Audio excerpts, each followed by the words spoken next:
En el sofá, una familia sonríe con calma. La madre con gafas, el padre sereno, dos niños sentados en medio como una estampa de tranquilidad suburbana. Pero poco después de este instante, aquella paz se haría añicos. El padre desapareció en medio de un divorcio lleno de tensiones. Huellas extrañas llevaron a la policía hasta un almacén y a un barril de productos químicos estremecedores. ¿Qué ocurrió detrás de la puerta de un hogar que parecía tan apacible? ¿Y cómo una decisión tomada con rabia pudo arrastrar a todos hacia una tragedia sin retorno? En lo que sigue, seguiremos cada pista para comprender cómo un refugio familiar terminó convertido en la escena de un crimen. El 10 de julio de 2003, Timothy, de 45 años, no se reunió con su amiga Mary para desayunar como estaba previsto. Esta repentina ausencia inmediatamente preocupó a quienes lo rodeaban porque sabían que la vida de Timothy se encontraba actualmente bajo un estrés severo.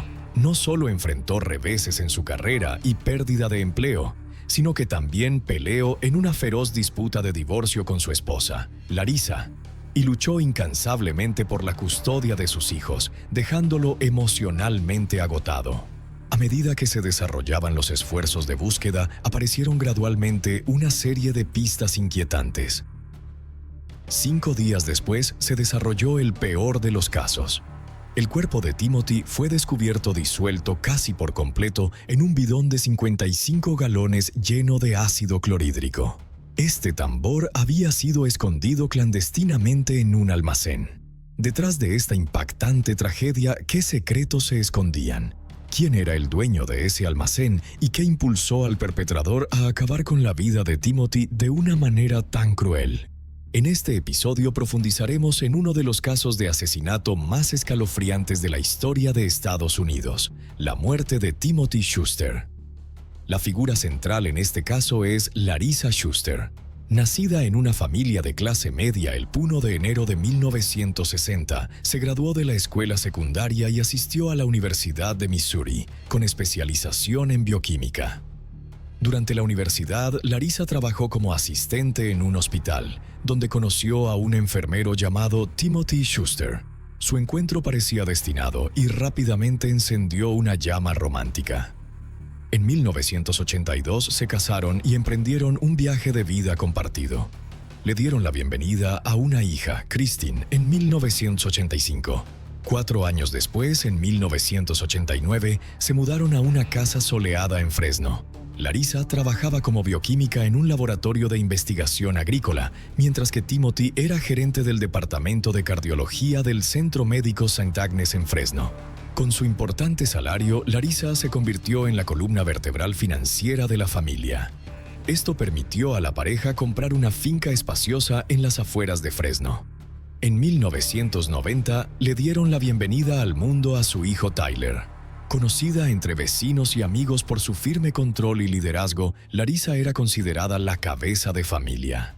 Su hija, Christine, recordó más tarde que su madre imponía estricta disciplina en el hogar y que su autoridad y asertividad eran incomparables. Por otro lado, Timothy era gentil como un osito de peluche. En 1997, Larissa previó un declive en el laboratorio de investigación agrícola donde trabajaba. Con decisión, tomó medidas y fundó su laboratorio, el Laboratorio de Investigación de California Central. Con su inteligencia excepcional, en el año 2000 pudieron mudarse a una residencia aún más espaciosa en Clovis, California. En 2001, los ingresos de Larissa habían superado el doble de los ingresos anuales de su marido Timothy, consolidando aún más su papel como pilar financiero de la familia. Cuando Larissa se lanzó a su nueva empresa, el papel de Timothy en la familia se hizo más pronunciado, asumiendo todas las pesadas tareas domésticas.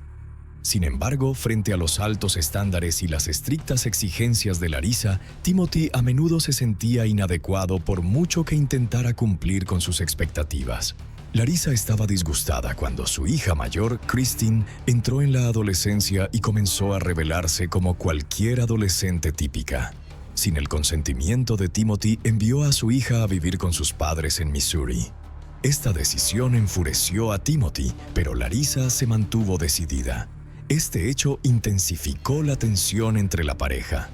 En los meses siguientes, Timothy y Larissa se distanciaron cada vez más. Poco a poco dejaron de comunicarse y se convirtieron en dos extraños que vivían bajo el mismo techo. Sin embargo, Larissa pronto se cansó y quiso que Timothy se fuera. En febrero de 2002 solicitó el divorcio y exigió firmemente que Timothy abandonara el hogar que compartían. Pero esta vez, Timoteo no cumplió. Él se negó y contrató a un abogado para luchar por la custodia de su hijo Tyler y la división de su propiedad compartida. En julio de 2002, el tribunal falló a favor de Larissa, otorgándole la custodia primaria de Tyler y permitiéndole seguir viviendo en la casa. Ante esta decisión, Timothy se preparó de mala gana para mudarse. Sin embargo, antes de partir oficialmente, decidió luchar nuevamente por sus derechos. Mientras Larissa estaba visitando a su hija Christine y a sus abuelos, Timothy tomó lo que creía que era suyo por derecho y se mudó a su apartamento. Cuando Larissa regresó a casa, se sorprendió y se enfureció al descubrir que faltaba la mitad de sus pertenencias. Su enojo surgió porque Timothy se mudó a sus espaldas y porque sus acciones desafiaron su autoridad, control y posición dominante en la familia como nunca antes. Esto era completamente inaceptable para ella. En agosto de 2002, a Larissa le resultó cada vez más difícil cuidar de Tyler de forma independiente, ya que estaba acostumbrada al papel de Timothy como cuidador familiar. Tuvo que buscar ayuda externa. Su atención se centró en su laboratorio, donde había un asistente de laboratorio de 21 años llamado James Fagon.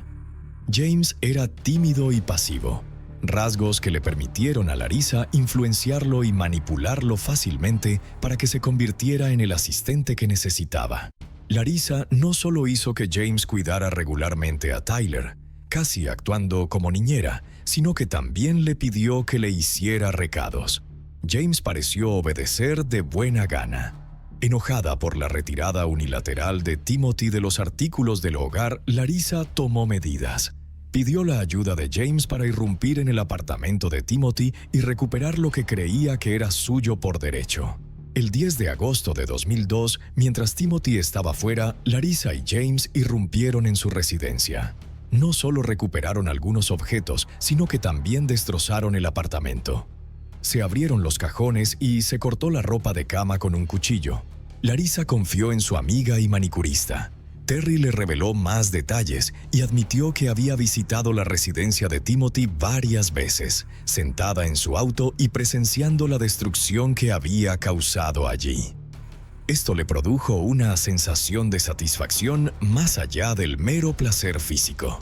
Incluso confesó que destrozó la camioneta de Timothy y sintió una alegría incomparable cada vez que veía esos rasguños. Timothy no presentó cargos contra Larissa por este allanamiento. Se centró en obtener la custodia de su hijo Tyler y cuestionó cada detalle del proceso de divorcio.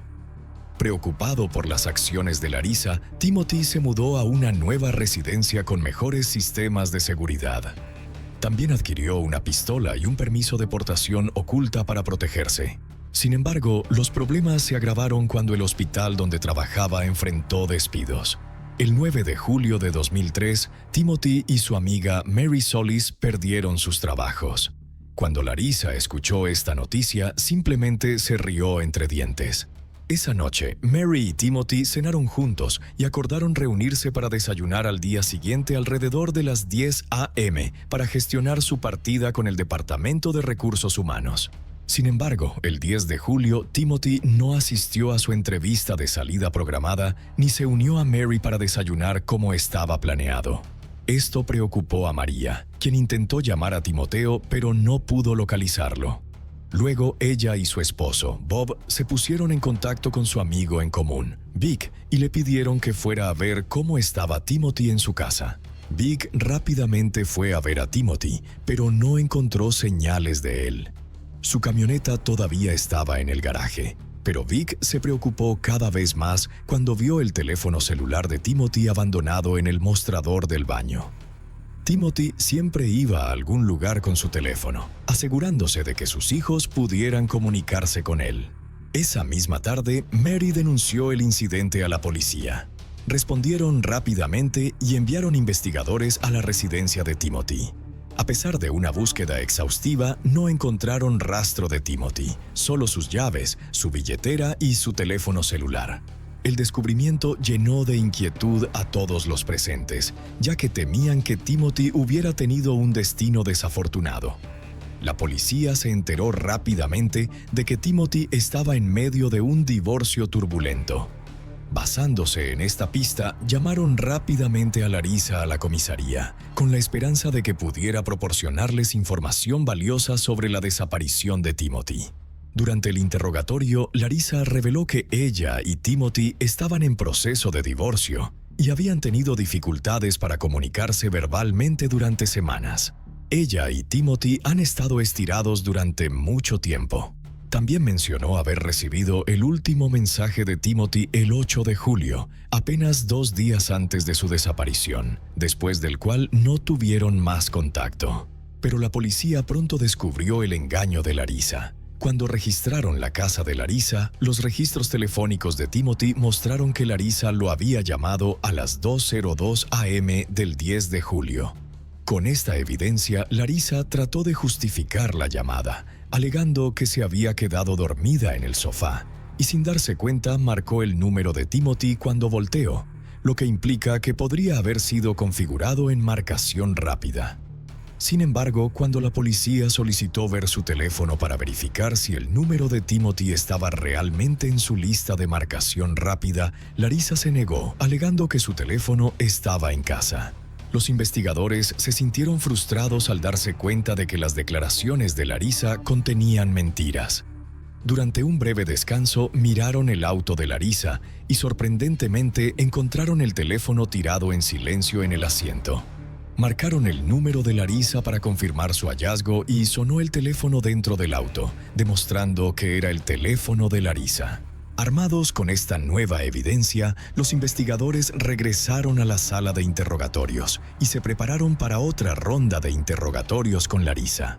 Cuando le presentaron el teléfono, la conducta de Larissa cambió inmediatamente.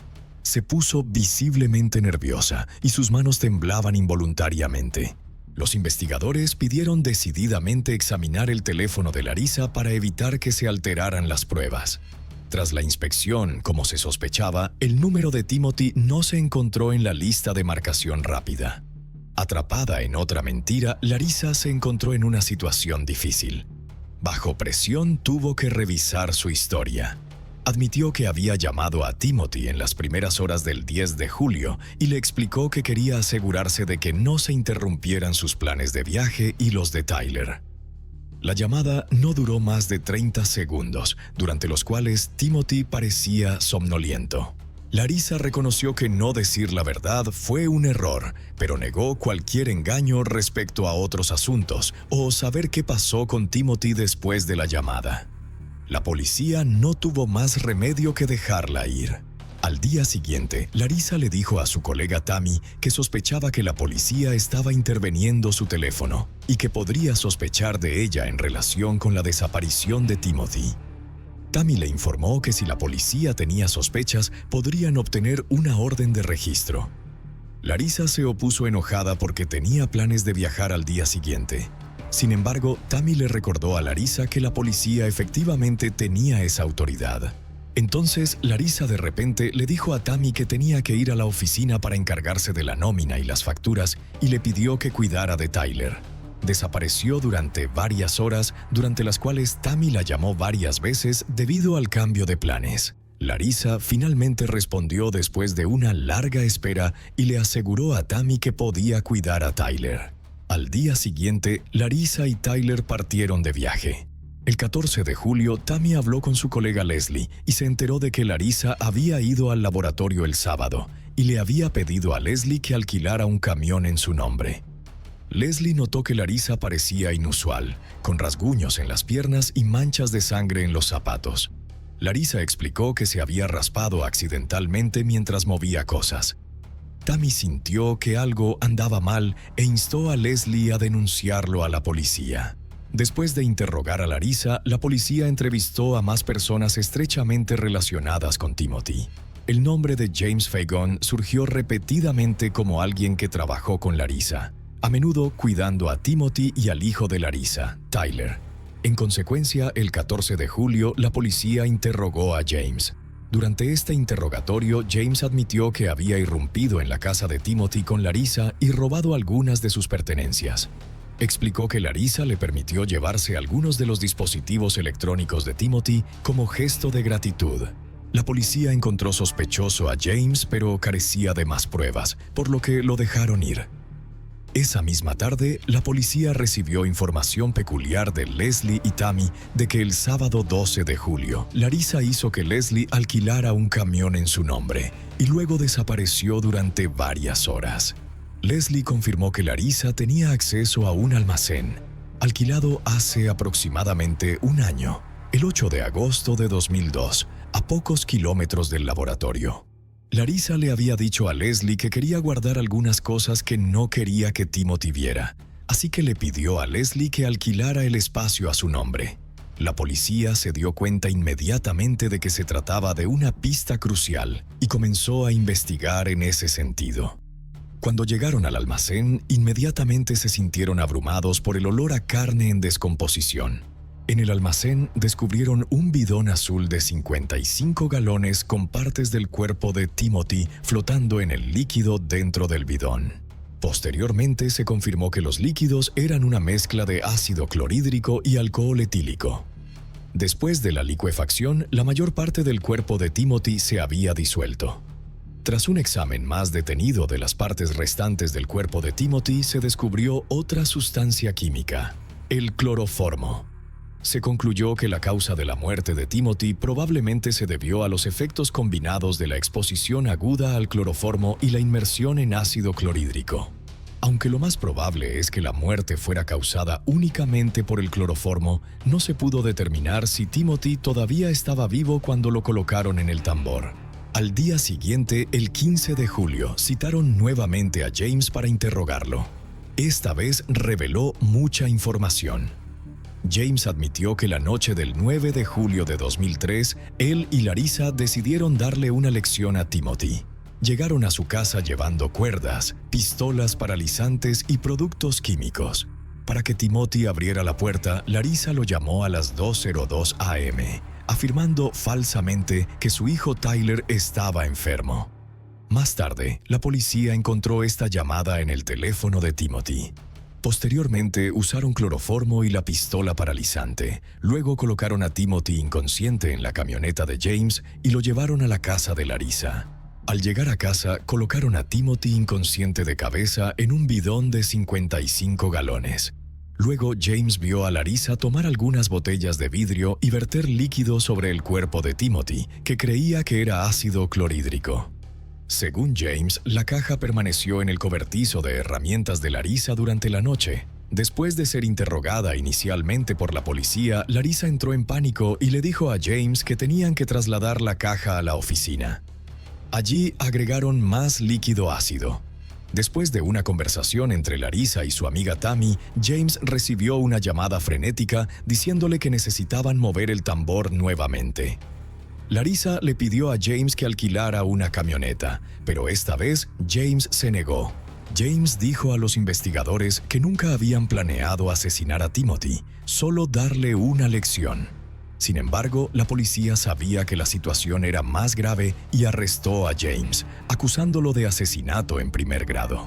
El 16 de julio, al día siguiente, las autoridades detuvieron a Larissa justo cuando desembarcaba de un vuelo en el aeropuerto de St. Louis, en Missouri. Posteriormente, fue extraditada a California y acusada de asesinato. Tras su arresto, Larissa se negó a proporcionar información alguna y contrató asesoramiento jurídico. La policía necesitaba más pruebas para reforzar el testimonio de James.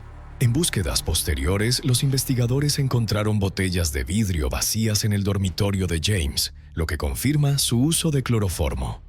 Una búsqueda exhaustiva en el laboratorio de Larissa arrojó documentos incautados, computadoras y 6 botellas de ácido vacías de la basura. El análisis de la computadora de Larissa reveló búsquedas el 13 de junio relacionadas con la disolución ácida de tejido animal. La policía también descubrió recibos de grandes cantidades de ácidos clorhídrico y sulfúrico que excedían el uso diario del laboratorio, todos comprados por Larissa entre el 13 de junio y el 2 de julio. Además, el 30 de abril, Larissa encargó un bidón de 55 galones con ácido, que fue entregado del laboratorio a pesar de no ser del tipo habitual que allí se utiliza.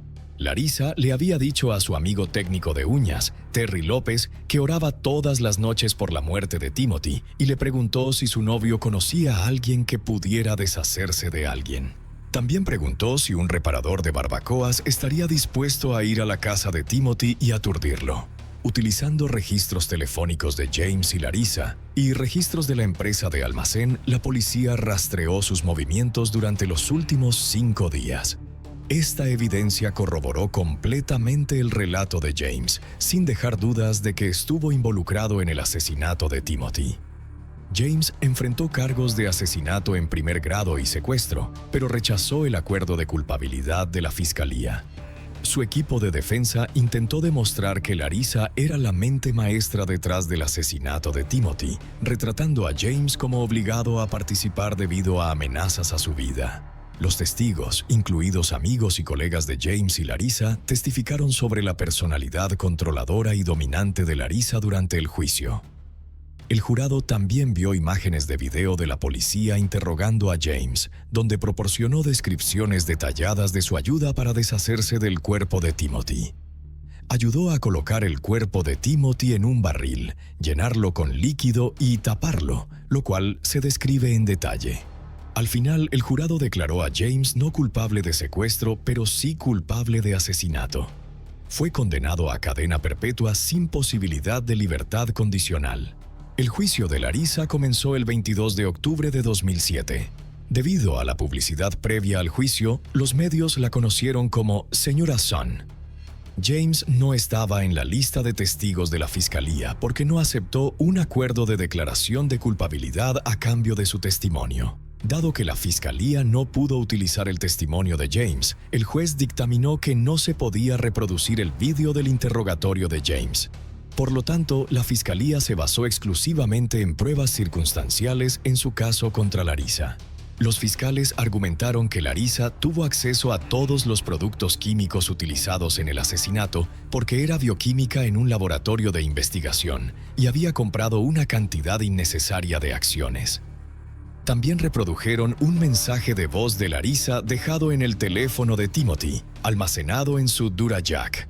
Varios testigos, incluido Terry López, testificaron que Larissa había hablado de amenazar con matar a Timothy, pero la defensa respondió que esta evidencia no la vinculaba directamente con el asesinato. Como James no testificó en su juicio, Larissa decidió representarse a sí misma. En el estrado de los testigos, Larissa argumentó que no tenía premeditación para asesinar a Timothy. Larissa afirmó que James era el asesino. Larissa alegó que cuando regresó a casa después del interrogatorio policial inicial, James estaba observando a su hijo, Taylor. James de repente le confesó que ella había matado a Timothy durante este tiempo. Al principio pensó que era una broma, pero Larissa dijo que se alarmó cuando se dio cuenta de que era verdad. Afirmó que entró en pánico y le dijo a James que tenían que deshacerse del cuerpo porque sabía que la policía la culparía por el asesinato. Por lo tanto, Larissa decidió no denunciarlo, sino que ayudó a trasladar y deshacerse del cuerpo de Timothy. Cuando se le preguntó sobre el mensaje de voz dejado en el DuraJack de Timothy, Larissa respondió que estaba muy avergonzada de eso. Fue la culminación de muchas cosas y ella afirmó firmemente que la gran cantidad de sustancias químicas en el laboratorio no se utilizaba para asesinar. 11. En cambio, era para limpiar cristalería en el laboratorio. Sin embargo, a pesar de esto, nadie creyó en la defensa de Larissa ante el tribunal.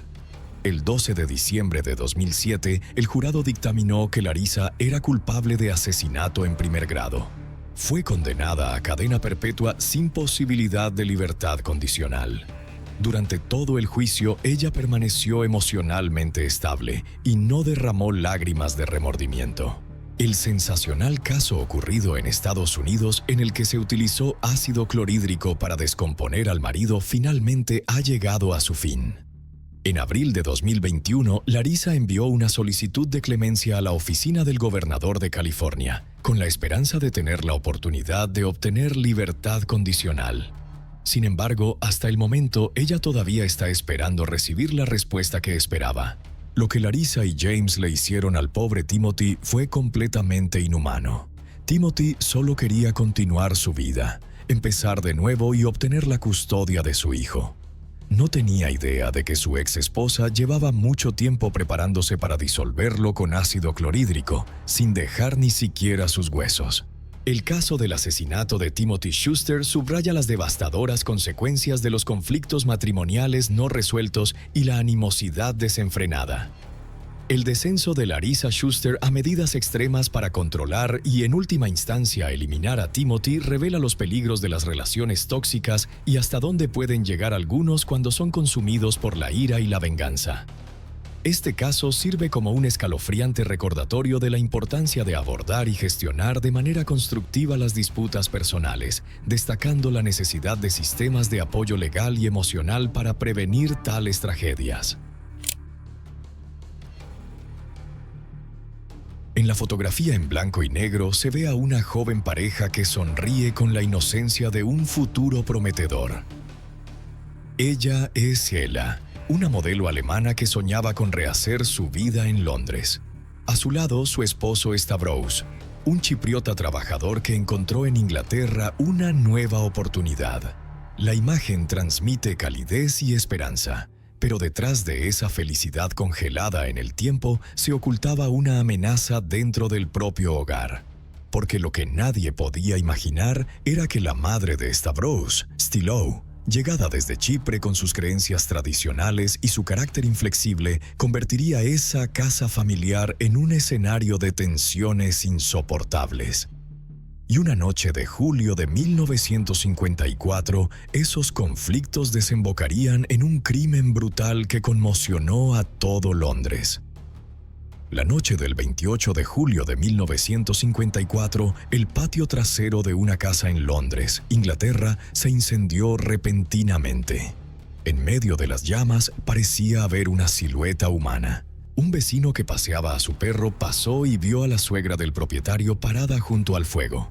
El vecino pensó que estaban quemando un maniquí de una tienda de ropa y no le prestó mucha atención. No fue hasta el día siguiente, cuando el vecino vio a un grupo de policías reunidos en el patio trasero, de repente se dio cuenta de que habían presenciado un terrible asesinato la noche anterior. La víctima era el propietario de la casa, Hela, y la sospechosa principal era la suegra de Hela, de nombre Stilo. Sin embargo, nadie podía entender por qué Stilo de repente querría asesinar a su nuera cuando Hela y su marido estaban felizmente casados. ¿Será que no soportaba ver feliz a su hijo? A medida que avanzaba la investigación, la policía descubrió que el caso no era tan sencillo como todos habían imaginado. Había una verdad mucho más brutal y turbia detrás del asesinato. La historia comienza con la suegra de Hela, Stilo, que nació en una remota zona rural de Chipre en el año 1900. Nunca asistió a la escuela y no sabía leer ni escribir. A medida que creció, Stilo se mudó a un pueblo costero y se casó con un hombre de la zona. Este hombre también era analfabeto y era conocido como hombre pobre en el pueblo. El único ingreso del matrimonio era un pequeño olivar que había pertenecido a la familia durante años y que apenas proporcionaba lo suficiente para sobrevivir, sin dejar dinero sobrante para cosas esenciales como la educación. Aunque otros aldeanos estaban en una situación ligeramente mejor que la familia de Stilo, vivían en condiciones similares y, en general, no habían recibido mucha educación. En la cultura local, la violencia se consideraba a menudo como la mejor manera de resolver los conflictos. Por ejemplo, pelearías si alguien no estuviera de acuerdo y prevalecería la opinión del ganador. En este contexto, usar los puños era igual a respeto. Curiosamente, a pesar del énfasis de la cultura local en la violencia, las tradiciones matriarcales eran bastante fuertes en las zonas rurales de Chipre. Normalmente, la mujer mayor de la familia se convertiría en la columna vertebral del hogar, controlando la distribución de todos los recursos. El suegro de Stilo murió temprano, dejando a su suegra a cargo de todo. Pero una vez que Stillou se unió a la familia, todo cambió. Ella se negó a ceder el paso a su suegra e insistió en ser la cabeza de familia. Su suegra, que siempre había sido tenaz e inflexible, chocó con Stillou, lo que provocó frecuentes discusiones y peleas físicas. Después de un tiempo, casi todo el pueblo supo que había discordia y odio mutuo entre la suegra y la nuera en esta casa. Mientras tanto, el hijo de Stillou, de nombre Stavros, poco a poco se convirtió en adulto. No quería verse ahogado en el pequeño pueblo como sus padres, así que tan pronto como tuvo edad suficiente, Stavros se mudó a Nicosia, la capital de Chipre, para ganarse la vida. Justo ese año estalló la Segunda Guerra Mundial. Stavros y otros jóvenes fueron a Londres, Inglaterra, en busca de oportunidades laborales. En 1941, gracias a un amigo, Stavros consiguió un trabajo de camarero en un importante restaurante de Londres. Su piel aceitunada y su suave sonrisa agradaban a quienes lo rodeaban. Con una carrera consolidada, el matrimonio es el siguiente objetivo en su plan de vida. Quiso la suerte que Stavros conociera a una bella modelo alemana de nombre Hela. Inicialmente, Hela había planeado ir a Estados Unidos para desarrollar su carrera. Sin embargo, al poco de llegar a Inglaterra, estalló la guerra. Hela tuvo que refugiarse en Inglaterra, escondiéndose en estrechos refugios antiaéreos y escuchando día tras día las sirenas antiaéreas. Además, la identidad alemana de Hela era una llamada a la atención en aquella época.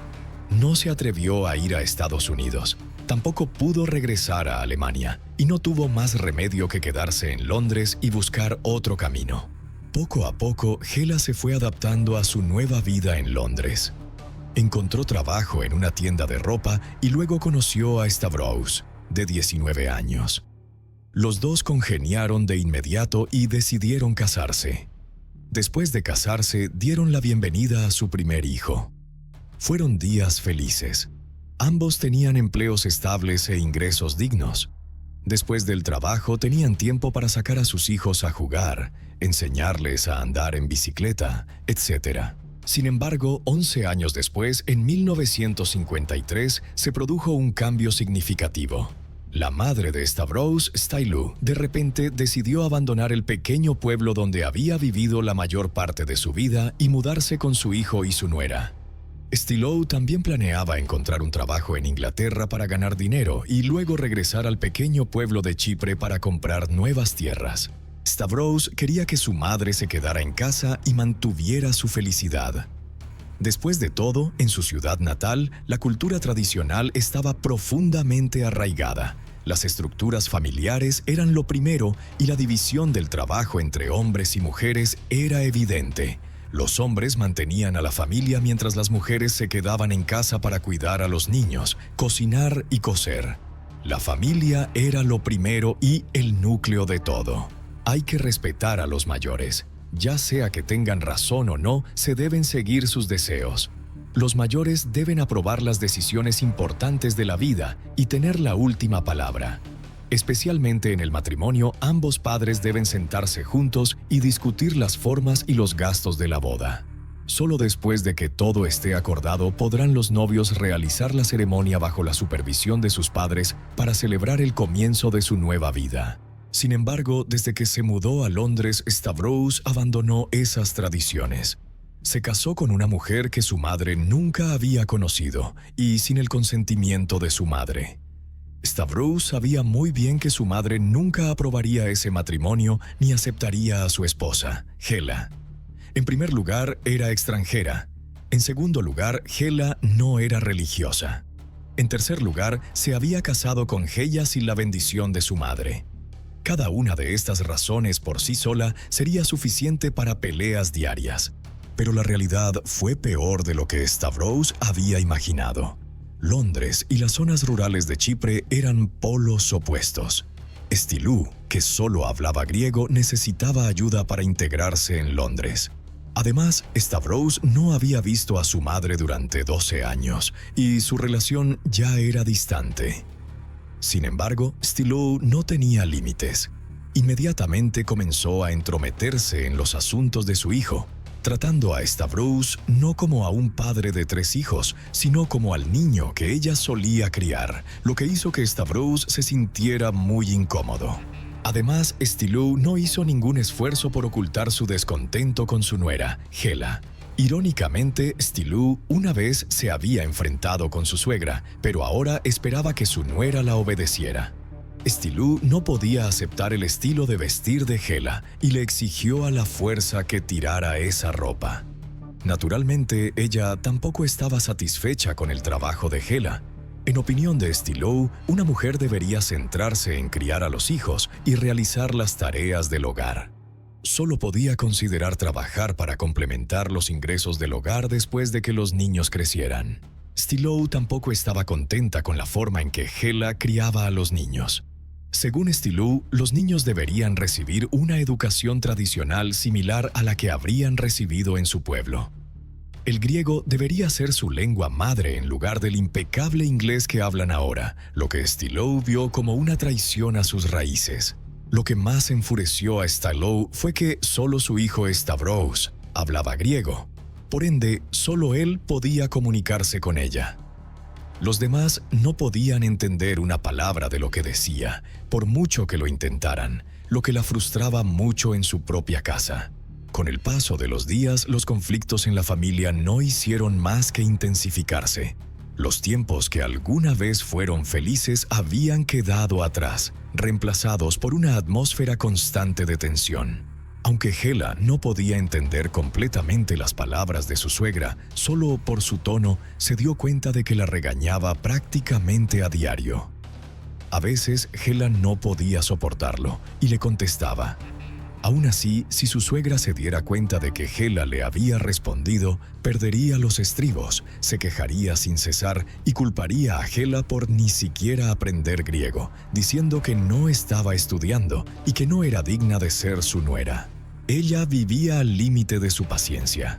Un día le dijo a su marido que necesitaba un descanso, o su suegra la volvería loca. Su esposo lo entendió y trató de encontrar maneras de lograr que su madre se mudara, pero cada vez que ella se iba, no tardaba en volver. Durante todo un año, Stillou no hizo más que hacer que el ambiente en la casa fuera más caótico y tenso. Ella no pudo soportarlo más. Habló con su marido de nuevo, dado que su madre no estaba dispuesta a regresar a Chipre, llevaría a los niños a Alemania para quedarse con sus padres por un tiempo. Mientras tanto, Stavros intentó pasar tiempo a solas con su madre, convenciéndola, con la esperanza de que se rindiera y se fuera. Sin embargo, la mentalidad tradicional de Stillou era inquebrantable. Ella le dijo firmemente a su hijo que no iría a ninguna parte. Su casa era suya y no tenía motivos para irse. Si alguien tenía que irse, era Hela, que había hechizado a su hijo hasta el punto de atreverse a ahuyentar a su madre. Desde la perspectiva de Stillou, mientras Hela estuviera fuera de escena, podría criar a sus nietos y vivir felizmente con su hijo, formando una familia perfecta. Por otra parte, Hela ya había hecho las maletas y se había puesto en contacto con sus padres. Planeaba arreglar sus temas laborales y partir el 12 de agosto. Pero nadie anticipó lo que sucedió la noche del 28 de julio de 1954. Esa noche, después de que Stavros se fuera a su turno de noche que empezaba a las 8 p.m., Hela, de 36 años, fue consumida por las llamas. Según Stillou, se despertó a la 1 de la madrugada y encontró todo el patio trasero envuelto en fuego.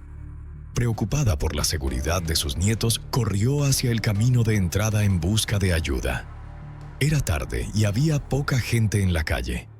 Corrió hasta la parada del autobús antes de poder detener un coche, pero ella no podía hablar inglés. Hizo un gesto desesperado para hacerle entender al conductor que había un incendio. El conductor rápidamente la dejó subir al auto y Stillou los guió hasta su casa. Al entrar, el conductor se sorprendió al encontrar la casa en silencio, sin señales de fuego ni humo. Stillou le dice que guarde silencio, le explica que los niños todavía están durmiendo y que mantenga la calma. Stillou lo llevó al patio trasero, donde yacía en el suelo un cuerpo gravemente quemado, con una cantidad significativa de sangre alrededor de la cabeza. Estaba claro que la persona no sobreviviría. El conductor llamó a la policía. Mientras esperaba, le preguntó a Stillou si la persona que estaba en el patio era su hijo. Stillou respondió vagamente, mencionando que su hijo se había casado con una mujer alemana, que tenía mucha ropa y zapatos y los niños se iban a Alemania. Minutos después llegó la policía e identificó a la víctima como Hela. Intentaron hablar con Stillou para obtener información útil, pero ella seguía diciendo que no entendía y no podía explicar. El perito forense que se encontraba en el lugar informó a la policía que el cuerpo de Hela tenía un fuerte olor a gasolina y que había mucha agua alrededor, lo que indicaba un intento de apagar el fuego. Sorprendentemente, Hela no murió a causa del incendio. Estaba parcialmente desnuda, le faltaba el anillo de bodas y tenía marcas de estrangulamiento en el cuello. Su cabeza mostraba signos de un traumatismo cráneoencefálico contundente. Su cabello estaba mojado con agua y tenía la nariz rota. Era probable que la hubieran matado antes de quemarla. La policía llamó a Stavros, que estaba en el trabajo, y le pidió que volviera a casa inmediatamente. A las 3:30 am, Stavros llegó y quedó devastado por la escena. Apenas unas horas antes, él y su esposa habían estado discutiendo cómo educar a sus hijos, pero ahora su vida se había desmoronado por completo. Su esposa había sido asesinada y su madre era la principal sospechosa. Con Stavros actuando como traductor, la policía finalmente pudo comunicarse eficazmente con Stillou. Stillou explicó que el olor a quemado la había despertado y cuando bajó para comprobarlo, encontró a su nuera Hela en llamas. Intentó extinguir el fuego echando agua, pero fracasó, por lo que corrió a la calle en busca de ayuda. Honestamente, la policía no se creyó la historia de Stillou. Como confirmaron los resultados de la autopsia posterior, los pulmones de Hela no contenían partículas de carbono. La habían golpeado hasta dejarla inconsciente en la cocina con una sartén de hierro, dejándola inmovilizada. Luego, el asesino la estranguló con un pañuelo antes de arrastrarla al patio trasero y prenderle fuego. ¿Podría haber sido el asesino alguien que entró desde fuera de la casa? Stavros señaló que la puerta trasera de la casa había resultado dañada. Hela había colocado exactamente un rastrillo a ras de suelo para que nadie pudiera abrirla desde fuera. La seguridad era una preocupación importante para Hela, sobre todo porque Stavros solía trabajar en turnos de noche, dejándola a ella sola con sus 3 niños en casa.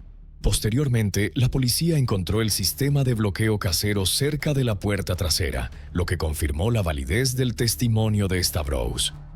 Posteriormente, la policía interrogó a los vecinos, incluido uno que informó sobre el incendio inicial. Este vecino afirmó que había visto a Stillou en el patio trasero, inclinado sobre Hela. No parecía que estuviera intentando extinguir el fuego. Sin embargo, tenía la intención de reducir el nivel de las llamas.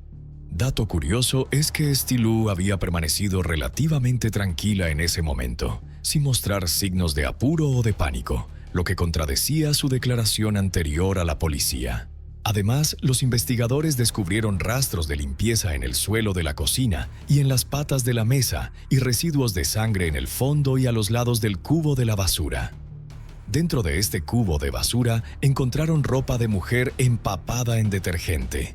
En el dormitorio, los investigadores encontraron un par de zapatos que llevaba Stillou con manchas de cera y sangre en las suelas. Finalmente, la policía encontró el anillo de bodas perdido de Hela envuelto en un papel, escondido dentro de una estantería en la repisa de la chimenea de la habitación de Stillou. En respuesta a estos hallazgos, Stillou fingió no saber nada de aquello, afirmando que lo había encontrado en las escaleras y pensó que era una anilla de cortina, por lo que lo guardó. Pero la casa no tenía anillas para las cortinas, solo ganchos, lo que hacía inverosímil la explicación de Stillou. Stillou también afirmó que había visto a 2 ladrones salir corriendo de la casa mientras ella estaba abajo, uno de ellos con una maleta, lo que parecía sospechoso. Sin embargo, solo un vecino informó haber escuchado a 2 hombres gritando sobre la medianoche. Ningún otro vecino pudo corroborar la afirmación de Stillou. La policía concluyó que la respuesta era clara. Stilou y Hela tenían un conflicto de larga duración, y Stilou había decidido asesinarla para evitar que se llevara a sus nietos y recuperar así el control de la casa. 48 horas después del incidente, Stavros fue acusado formalmente del asesinato de su nuera. A medida que la investigación profundizaba, la policía hizo un descubrimiento sorprendente. Esta no era la primera sospecha de asesinato de Stilou. El 29 de septiembre de 1924, Stilou y un grupo de mujeres habían invadido la casa de su suegra y la agredieron violentamente. Al final del ataque, Stilou sacó un trozo de leña al rojo vivo de la estufa y lo metió a la fuerza en la garganta de su suegra, asesinándola brutalmente. Sorprendentemente, Stilou fue absuelta por una razón difícil de creer. En 1911, la suegra de Stilou y su amante conspiraron para asesinar al suegro de Stilou, una desgracia que avergonzó profundamente a toda la familia. Para restaurar su honor, Stilou, su cuñada y sus vecinos intervinieron y conspiraron para ejecutar a la suegra de Stilou. Las investigaciones revelaron que en la cultura chipriota de la época, el honor era un concepto complejo y esencial, utilizado a menudo como justificación de la violencia, especialmente dentro de las familias. Si alguien dentro de una familia cometía un acto considerado inaceptable por la sociedad, los asesinatos por honor se consideraban una forma de restaurar la reputación de la familia. Este contexto cultural llevó a Stilou a ser absuelta del asesinato de su suegra. Después de este caso, el marido de Stilou la abandonó, dejando a Stilou a cargo de criar sola a su hijo, Stavros. A medida que Stavros creció, se distanció de su madre y comenzó a vivir con su esposa, Hela. Stilou envidiaba la intimidad entre la pareja casada y estaba resentida con Hela por interrumpir la relación con su hijo. Hela seguía siendo una extraña para Stilou, por lo que no podía aceptar su plan de llevar a los niños a Alemania, ni siquiera para una visita breve. En octubre de 1954 comenzó el juicio de Stilou. La fiscalía describió a Stilou como una campesina analfabeta y tonta que había cometido un asesinato sin sentido. Mostraron las pruebas de la escena del crimen y reconstruyeron la secuencia de los acontecimientos. Según la reconstrucción, dentro y fuera de la casa, Hela se estaba lavando las manos en el fregadero de la cocina cuando Stilou se acercó por detrás. Silenciosamente cogió la sartén de hierro fundido de la cocina y golpeó brutalmente a Hela en la cabeza, haciéndola caer inconsciente al suelo. Después, Stilou agarró el pañuelo de su nieto sobre la mesa de la cocina y lo usó para estrangular a Hela, asegurando su muerte. Luego, Stilou le quitó el anillo de bodas del dedo a Hela, la desnudó y metió la ropa manchada de sangre en la tina de la lavandería. Finalmente, Stilou arrastró el cuerpo de Hela al patio trasero, lo cubrió con un periódico empapado en gasolina y le prendió fuego. Los zapatos de Stilou estaban empapados de gasolina, lo que indica que ella estaba parada cerca del cuerpo cuando se encendieron las llamas, posiblemente vertiendo acelerador sobre el cadáver. El hijo de Stilou, Stavros, también testificó ante el tribunal, confirmando la tensa relación entre su madre y su esposa. Además, Stavros afirmó que Hela había usado su anillo de bodas durante más de una década y que no había posibilidad de que se le escapara accidentalmente. Sin embargo, la defensa argumentó que Stilou padecía una enfermedad mental y experimentaba episodios de psicosis e histeria.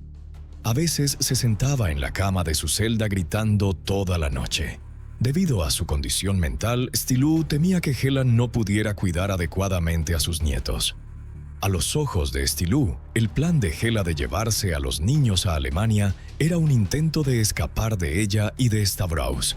Por eso asesinó para salvar a su hijo y a sus nietos. Sin embargo, Stilou se negó a admitir locura ante el tribunal, incluso si eso significaba evitar la pena de muerte.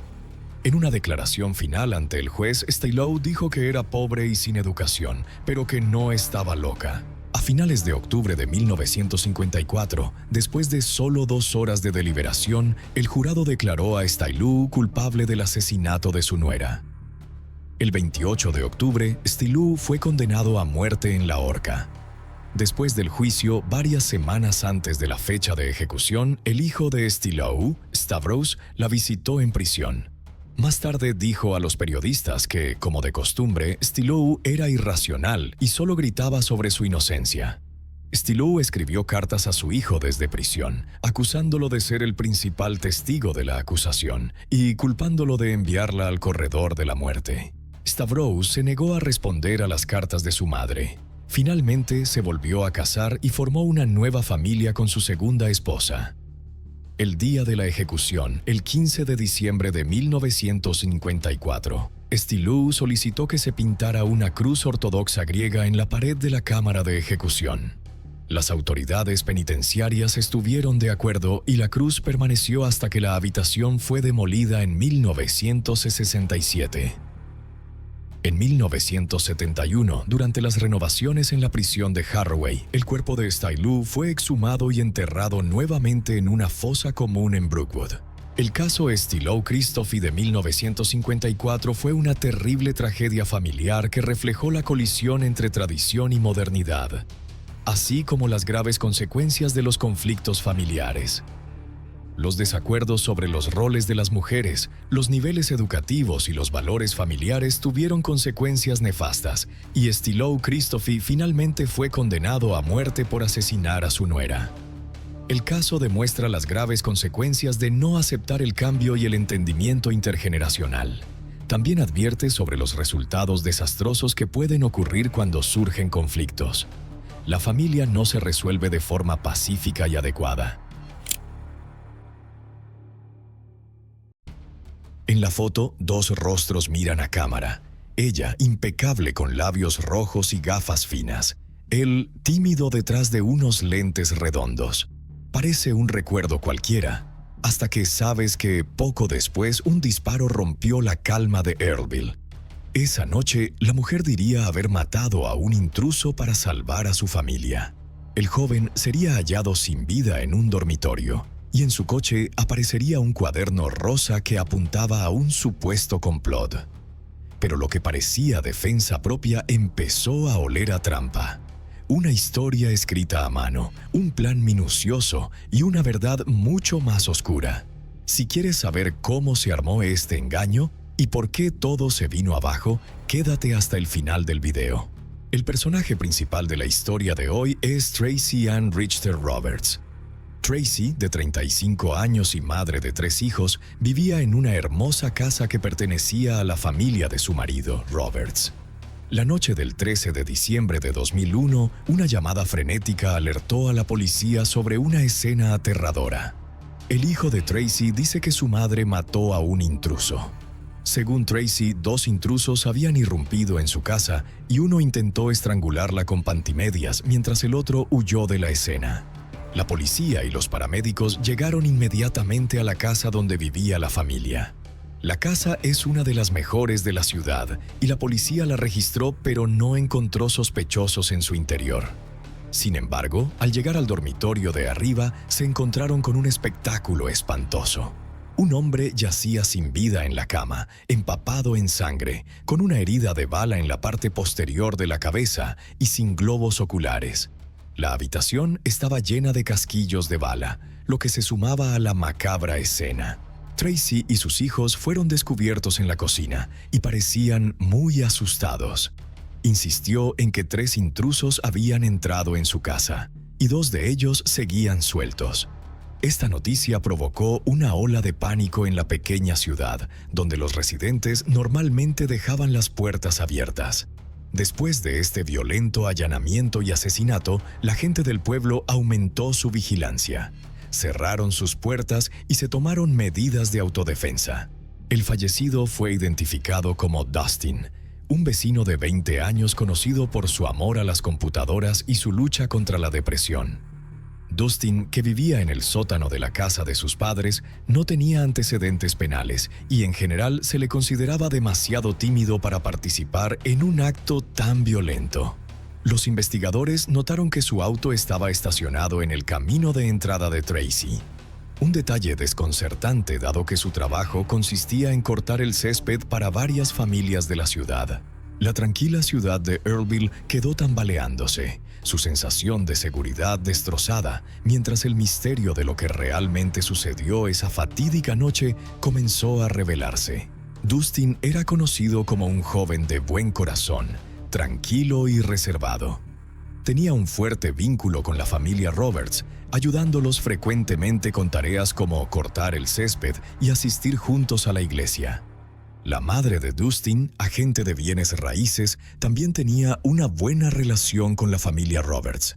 Parecía plausible que Dustin hubiera estado tratando de proteger a la familia Roberts de intrusos o que estuviera atrapado en un trágico caso de identidad equivocada. Después del incidente, Tracy fue trasladada de urgencia al hospital debido a dificultad para respirar. Desde su cama de hospital le contó el aterrador suceso a la policía. Describió cómo dos hombres, uno de los cuales era Dustin, irrumpieron en su casa e inmediatamente comenzaron a atacarla, intentando estrangularla con pantimedias. Curiosamente, no pareció un robo ya que no se llevaron objetos de valor, incluidas joyas por valor de más de $23,000. Los atacantes no estaban interesados en el dinero, sugiriendo que su única intención era hacerle daño. A pesar del asalto, Tracy logró agarrar un arma y le disparó fatalmente a Dustin mientras el otro intruso huía. En ese momento, su marido, Roberts, estaba en Australia. Inicialmente, Tracy fue elogiada como una mujer valiente que se defendió a sí misma y a sus hijos. Sin embargo, comenzaron a surgir dudas sobre el incidente. Durante la investigación, una libreta rosa encontrada en el asiento delantero del vehículo de Dustin levantó sospechas.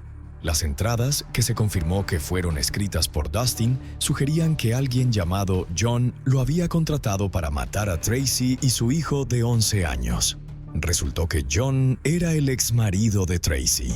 Sin embargo, no había pruebas que vincularan a Dustin con John. Nunca se habían conocido. La idea de que Dustin, un amable joven de 20 años, pudiera ser un asesino a sueldo parecía descabellada. Después de una investigación exhaustiva y una mirada detallada a los antecedentes de John, la policía descartó la posibilidad de que él orquestara un complot de asesinato a sueldo. En consecuencia, el fiscal del condado de Sac no presentó cargos contra Tracy y el caso se registró oficialmente como un homicidio justificable. El misterio que rodeaba el incidente continuó persistiendo, dejando a la ciudad de Earlville lidiando con los inquietantes acontecimientos que habían perturbado su existencia pacífica. 3 días después del tiroteo, Tracy y Roberts decidieron compartir su dramática historia con una revista local. El relato de Tracy sobre la terrible experiencia estuvo lleno de dramatismo. Dijo que cuando su esposo fue a Australia en un viaje de negocios, ella estaba en casa con sus hijos, Bert de 11 años, Noah de 3 años y Mason de 1 año. Tracy dijo que la puerta principal estaba abierta cuando Dustin y otro hombre entraron. Uno de los intrusos agarró un par de pantimedias que colgaban de las escaleras y las usó para estrangularla, lo que provocó que sus gafas se cayesen y la dejara inconsciente. Tracy se despertó sobresaltada por los gritos de su hijo mayor, Bert, quien empuñó valientemente un bate de béisbol para proteger a sus hermanos menores. En medio del caos, Tracy corrió al dormitorio para recuperar un arma. Dustin la agarró del cabello y tiró de sus pies violentamente, pero Tracy logró sacar el arma en medio del caos. Agarró una pistola de 9 milímetros de la caja fuerte y disparó a Dustin varias veces. Luego sacó un revólver de la caja fuerte cuando vio a Dustin tratando de levantarse y continuó disparándole. El otro hombre huyó presa del pánico. Luego, Bert llamó a la policía. La revista incluso publicó una foto de un hematoma prominente en el cuello de Tracy, que, según ella, fue infligido por el intruso que usaba las pantimedias.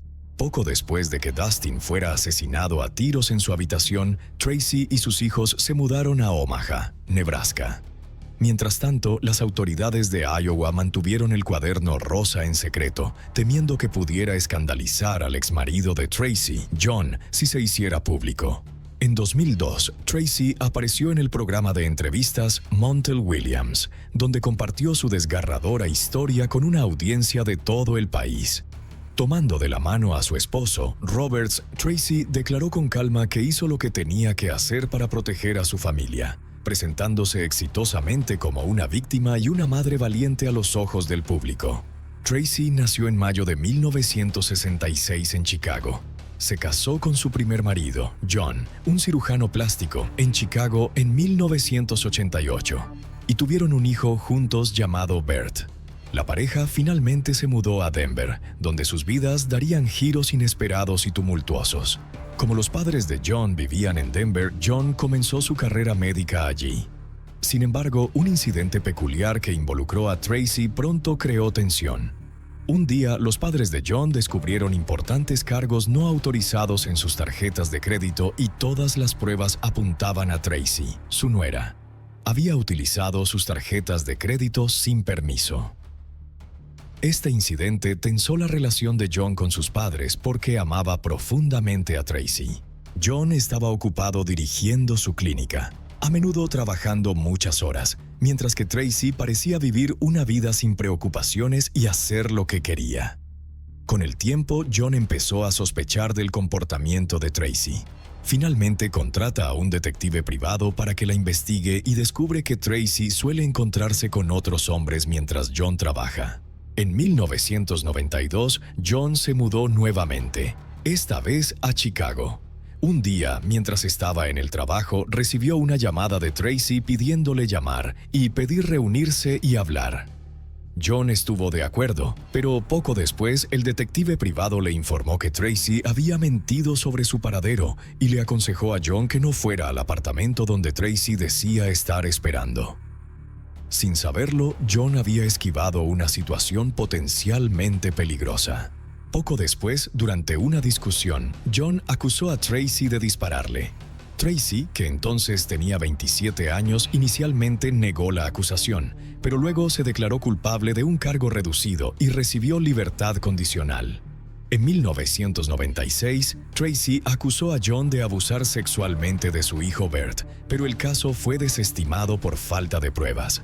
John también descubre que Tracy está intentando aumentar su póliza de seguro de vida, lo que le preocupa aún más. Posteriormente se divorciaron y Tracy y su hijo regresaron a Chicago. En 1997, Tracy conoció y comenzó a salir con el Dr. Joseph, un dentista de Chicago. Poco después, Tracy acusó al Dr. Joseph de agresión sexual y exigió una compensación de $15,000. Su relación pronto se deterioró. Aunque el Dr. Joseph fue posteriormente absuelto de los cargos, el escándalo le hizo perder su consulta dental. Durante este tiempo, Tracy conoció en línea a un hombre llamado Roberts de California. Poco después, Tracy se casó con el señor Roberts, su actual marido. Desde entonces han tenido 2 hijos juntos, pero su matrimonio ha sido tumultuoso. Tracy y Roberts se separaron en 2000, justo antes del incidente. Mientras estaba separada de Roberts, Tracy estaba en una batalla por la custodia con su primer marido, John, por su hijo de 10 años, Bert. Perder esta batalla significaría perder la custodia de Bert y su manutención mensual de $1,000. Al año siguiente se produjo el homicidio. Dustin fue asesinado a tiros y un cuaderno encontrado en su auto lo implicaba como contratado por el exmarido de Tracy, John, para matarla. El caso ya era extraño, ya que la muerte de Dustin parecía una estratagema siniestra en la batalla por la custodia de Tracy. El día de Acción de Gracias de 2002, el padre de Dustin, Brett, caminó por el cementerio donde estaba enterrado su hijo con sus familiares. Su lápida tenía inscritos sus intereses: una moto de nieve, un carrito de golf y una computadora, en memoria del amado hijo de Brett y Mona, Dustin. Tras el asesinato de Dustin, Brett y Mona también se divorciaron. Brett, consumido por el dolor, trágicamente se quitó la vida junto a la tumba, sin ver nunca que se hiciera justicia para su hijo. El suicidio de Brett asestó un duro golpe a la pequeña ciudad. Mona buscó respuestas y presentó una demanda por muerte por negligencia contra Tracy en un intento por responsabilizarla por la muerte de Dustin y descubrir la verdad de lo que sucedió esa fatídica noche. Sin embargo, la demanda finalmente fue desestimada por falta de pruebas. Sin embargo, el matrimonio de Tracy y Roberts también se acerca a su fin. Roberts, sin darse cuenta, entendió la naturaleza extrema de Tracy y se dio cuenta de que Dustin era una persona honesta con quien tenía una buena relación. No podía imaginar que Dustin fuera un asesino o que alguien contratara a una persona tan torpe como asesino. Combinando su comprensión de Tracy con las circunstancias, Roberts sintió que continuar con el matrimonio solo conduciría a más confusión. En 2004, Roberts y Tracy se habían divorciado, y poco después, Tracy acusó a su segundo marido de ser parte de un complot orquestado por su primer marido, John, para hacerle daño. Tracy le dijo a la policía que el día del incidente, Roberts estaba convenientemente en Australia, pero había orquestado el crimen. Ella afirmó que Roberts, sin darse cuenta, le había confesado mientras dormía, revelando que había planeado el ataque con otro intruso, lo que llevó a la muerte de Dustin. Pintó a Roberts como un lunático, pero sin ninguna evidencia, la policía desestimó sus afirmaciones. Roberts nunca fue considerado sospechoso del asesinato de Dustin. Después de las acusaciones, Tracy se mudó a Nebraska, donde continuó con sus dudosas actividades, que culminaron con una condena por fraude en 2009. Pasó una década desde la muerte de Dustin sin que nadie enfrentara cargos de asesinato, y el segundo intruso que Tracy mencionó nunca fue encontrado. En 2010, Smith se convirtió en el nuevo fiscal del condado de Sac, decidido a reabrir e investigar el caso sin resolver del asesinato de Dustin, como había prometido durante su campaña. Un experto en balística forense reveló que Dustin había recibido 3 disparos en la espalda mientras yacía en el piso del dormitorio de Tracy, con una herida de bala adicional en la parte posterior de la cabeza. También se estableció que el intruso no había portado ningún arma, lo que contradice la afirmación de defensa propia de Tracy y presenta pruebas indirectas en su contra. El 27 de julio de 2011, después de una investigación exhaustiva, el fiscal Smith acusó a Tracy de asesinato en primer grado. Smith teorizó que Tracy había atraído a Dustin a su casa, le había disparado y luego incriminó a su exmarido escribiendo en el cuaderno rosa que John había contratado a Dustin para matarla a ella y a su hijo, Bert. Después de colocar el cuaderno en el auto de Dustin para incriminar a su exmarido, el elaborado engaño de Tracy comenzó a desmoronarse bajo el escrutinio de la ley. El 24 de octubre de 2011 comenzó el juicio por asesinato de Tracy Ann Richter Roberts en el condado de Webster, Fort Dodge, Iowa. En ese momento, la acusada de 45 años que vivía en Omaha, Nebraska, contaba con el firme apoyo de su hijo Bert, de 20 años, y de su actual prometido. Tracy fue arrestada por la policía de Iowa por la muerte en 2001 de Dustin Weddy, de 20 años. Enfrentando cargos de asesinato en primer grado, un delito grave de clase A, actualmente se encuentra detenida en la cárcel del condado de Douglas en Omaha. Esta madre de 3 hijos está ahora encarcelada por un delito que supuestamente tuvo lugar una década antes en el centro de Iowa. En 2001, Tracy afirmó que le disparó a un invasor de su casa en defensa propia. Sin embargo, nueva evidencia presentada por la oficina del sheriff del condado de Sac desafía esta narrativa, sugiriendo que el tiroteo fue premeditado. En el momento del tiroteo, Tracy estaba recientemente comprometida y ya se había divorciado. Las autoridades ahora sostienen que Tracy planeó meticulosamente el asesinato de Dustin. La denuncia de arresto la acusa de dispararle deliberadamente a Dustin con 2 pistolas diferentes y de colocar pruebas en su automóvil para presentarlo como un invasor de su hogar. El sheriff señaló que solo los investigadores y Tracy conocen los detalles de esta nueva evidencia. Tracy había acusado a su exmarido y padre de sus hijos de montar en su coche una fotografía de la escena del crimen del asesinato de Iowa para dañar su reputación durante una batalla por la custodia. A pesar del respaldo de su familia, incluido su hermano, un detective de la policía de Chicago que confirmó su historia de 2 intrusos, los investigadores encontraron numerosas inconsistencias en su relato. El juicio promete iluminar un caso envuelto en sospechas desde que surgió por primera vez. La evidencia en este caso demostrará que la acusada tenía una aversión profundamente arraigada hacia el Dr. John y estaba decidida a no perder la custodia de su hijo, Bert. Esta animosidad la llevó a idear un elaborado plan para incriminar al Dr. John, haciendo que pareciera que había contratado a Dustin Whitty para hacerle daño. El 13 de diciembre, Dustin estaba en su casa y ahí se desarrolló la trama. Un elemento central de la evidencia es un cuaderno de espiral rosa, que parece ser un diario, pero notablemente sin fecha. El cuaderno contiene entradas escritas por Dustin, supuestamente bajo coacción, afirmando que el Dr. John lo había contratado para matar a Tracy y Bert, o para organizar un asesinato-suicidio en el que Tracy mató a Bert y luego a ella misma. El Dr. John testificó que Tracy inventó las anotaciones en el cuaderno. El día en cuestión, Tracy invitó a un amigo e inventó una excusa para que se fuera. Luego llamó a Dustin a su casa, donde lo amenazó con un arma y lo obligó a escribir las anotaciones incriminatorias. Después de que Dustin obedeció, Tracy le disparó y colocó el cuaderno en su auto. Luego se rascó el cuello y le contó a la policía una historia falsa sobre un intruso que intentaba estrangularla.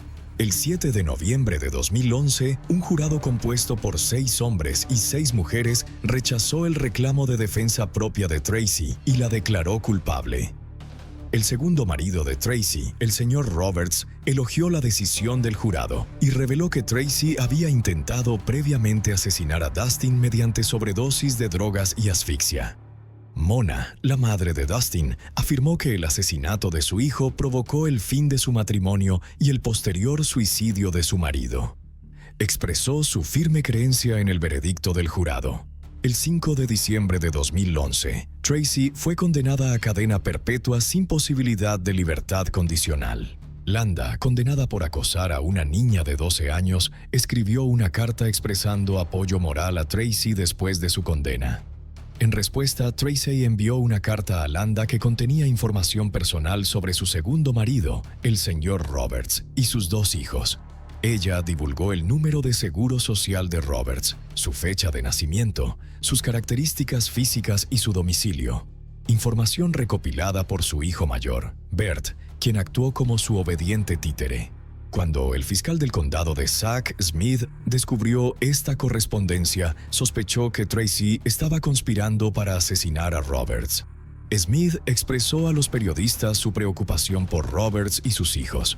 A pesar de estar encarcelada en Iowa, Tracy continuó luchando contra Roberts por la custodia de sus 2 hijos pequeños.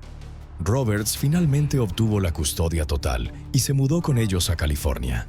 El 13 de septiembre de 2012, el juez que supervisaba la batalla por la custodia dictaminó que, a pesar de la condena por asesinato de Tracy, ella conservaba su derecho a recibir visitas regulares de sus hijos. Esta decisión obligó a Roberts a viajar entre California e Iowa para cumplir con la orden judicial. El fiscal Smith encontró el fallo increíble. Roberts había planeado regresar a Australia, pero este plan se vio frustrado. En 2004, Roberts y Tracy se divorciaron. Inicialmente, el juez otorgó la custodia de sus 2 hijos a Tracy y ordenó a Roberts pagar la asombrosa cifra de $1,500 al mes en concepto de manutención. Tracy también libró una cruel campaña de difamación en línea para sabotear la carrera de Roberts, reduciendo su capacidad de pago a un promedio de $855 por mes. El juez condenó a Roberts a 30 días de cárcel 2 veces por no pagar el importe total. La familia y los amigos de Roberts tuvieron que ayudar a recaudar el dinero. En la sentencia final de divorcio, el juez otorgó todos los activos en efectivo a Tracy, mientras que Roberts heredó casi toda la deuda. Es más, Roberts dirigía una empresa familiar en ese momento, que las acciones de Tracy casi habían llevado a la quiebra a lo largo de los años. Increíblemente, el juez valoró el negocio de Roberts en $1,000 y le ordenó pagar a Tracy $5,000 adicionales en efectivo según la valoración del negocio. Un mes después de que expirara el plazo de apelación, el juez declaró insolvente a la empresa, pero no revocó el pago de $5,000 a Tracy. Después de la condena por asesinato de Tracy en 2011, Roberts solicitó al juez que cancelara casi $4,000 en manutención infantil impaga para compensar la incapacidad de Tracy de pagar durante su encarcelamiento. Absurdamente, el juez denegó esta solicitud y exigió a Tracy que pagara a Roberts $20 por mes en concepto de manutención hasta que los niños alcanzaran la mayoría de edad. Mientras que Roberts todavía le debía a Tracy casi $4,000 en concepto de honorarios atrasados. Esta injusticia financiera dejó a Roberts en una situación desesperada. No podía permanecer lejos de Estados Unidos por periodos prolongados ni reunir el dinero para pagar las irrazonables demandas de Tracy. El caso de Tracy Ann Richter Roberts terminó con una sentencia de cadena perpetua sin libertad condicional, dejando una huella oscura en la pequeña comunidad de Earlville, Iowa. La evidencia muestra que Tracy planeó meticulosamente matar a Dustin Weed y culpar a su exmarido para obtener la custodia de sus hijos. Este caso expuso la astucia y la malicia de Tracy y destacó la importancia de una investigación exhaustiva y justicia para proteger la verdad y los derechos de las víctimas. Al mismo tiempo, enfatiza la complejidad de las relaciones familiares y las graves consecuencias de la codicia y el odio.